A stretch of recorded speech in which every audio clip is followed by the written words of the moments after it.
say that that was just a European thing. Hang on, let me see. Yeah. There it is, if you want to take a look at it. So, just for a recap, the phone rang. So yeah. And it was the Olon Corporation calling about ammo to tell you stuff. Let's talk to Winchester about ammo specifically. While we're filming, yeah. Let's tell you what happens when you find ammunition from the factory that you have purchased at a store, and you get it home and you start to inspect every single individual cartridge.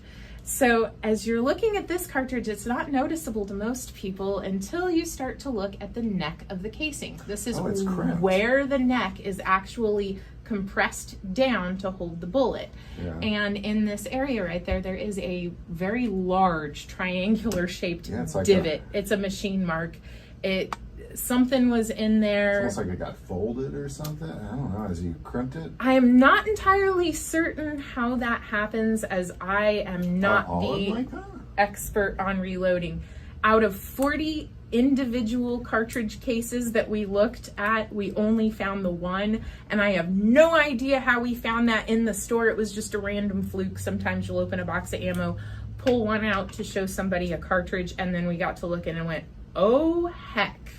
That is not right. It seems like there is a little divot, a little tiny one in other ones. So, and some of it could just be a little bit of tarnish on the brass. Believe it or not, ammunition does tarnish. These brass cases are raw brass, and so they will patina over time. So what the Olon Corporation have to say? So they will be taking care of this and will be reimbursing us for the ammunition that we purchased for our shelf.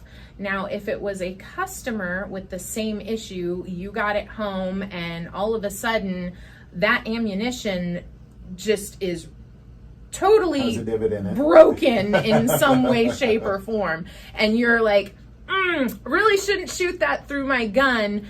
But the company that I purchased this from, most gun stores do not accept ammunition back. Once you make a purchase at a gun store, all sales are final, whether it goes for guns, whether it goes for ammo, anything else.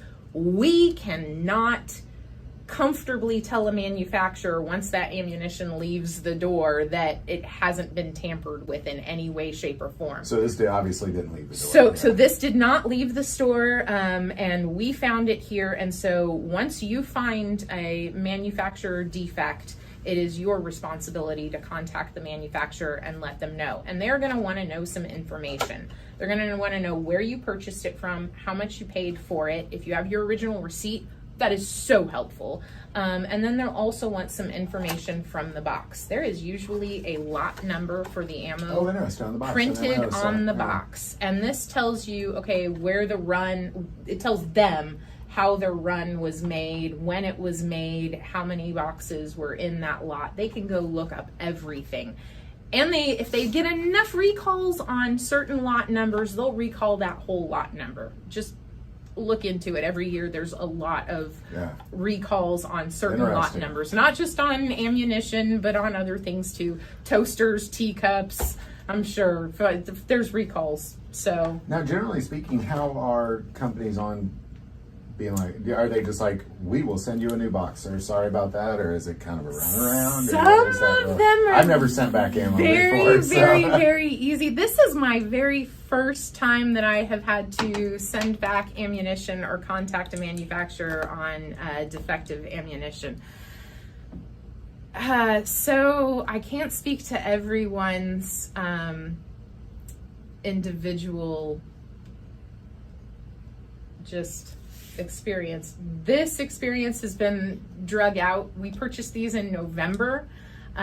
We discovered it in December, and here it is January, and they are just now getting back to us. Yeah, that's funny that's good that they called over. Right. I mean, right in the middle of filming, and it's like, well, let's see who's calling. Oh, the Olin Corporation. Well, I guess I better take this.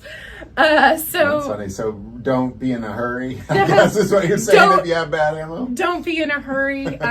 So my guess is that their customer service is doing a great job of helping each customer in the order in which the problems are stacking up.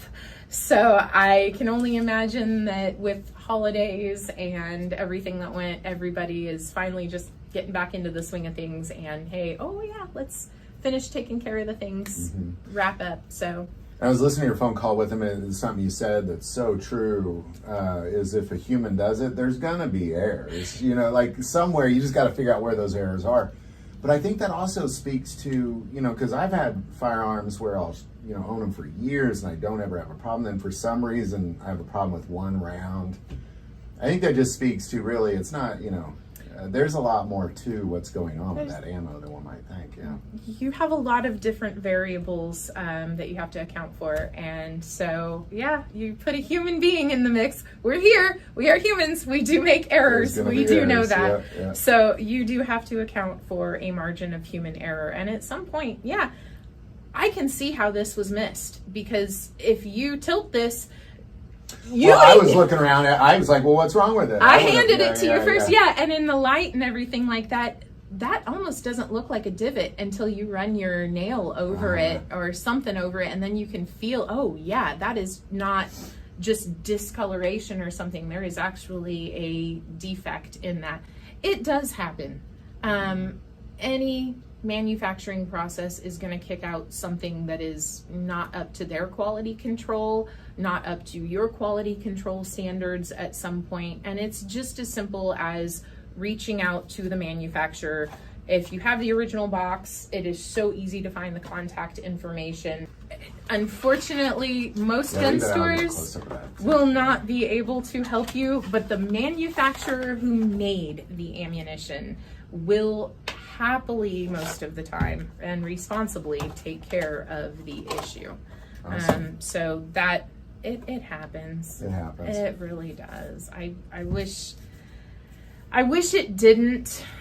This definitely ruined somebody's day, because it is very difficult to come by some hard to find ammunitions, and this is being one of them. He waited a long time for these and was like, I will pass. That is totally not up to standard. That's tough, and that's interesting, because, and especially, you know, you think, well, chances are you put this in your gun, it's going to fire, it's going, you know, but if you're, you know, if you're deer hunting, which is what my guess is he got these for, or hunting is my guess of some sort, you know, that one matters. Maybe, you know, it might be off a little bit. It does. It actually does matter. There are people out there that are like, each one of these is a deer, or each one of these is one, you know, whatever, a hog, a deer, an elk. Yes, go for it. Whatever you want, a bear. And each shot matters, especially with as expensive as ammunition is. It happens. I wish it didn't. But it does. And it is awesome that they've been able to witness here that once you complain, a mere 3 months later, they will call you. You know what? I really wonder that if the holidays and everything did not compound that wait time. I obviously do not know what the chain of command and everything looks like. I can tell you that I got a phone call today, and the second email I sent them, let's see, today's the 25th. Yeah. So email number 2 to them was received on the 23rd. So it was 23rd of January, and today's the 25th. So nice. Okay. So it was quick, but it did it did take more than once all to your reach out dated to them. notes. Yeah. Trying. I'm trying.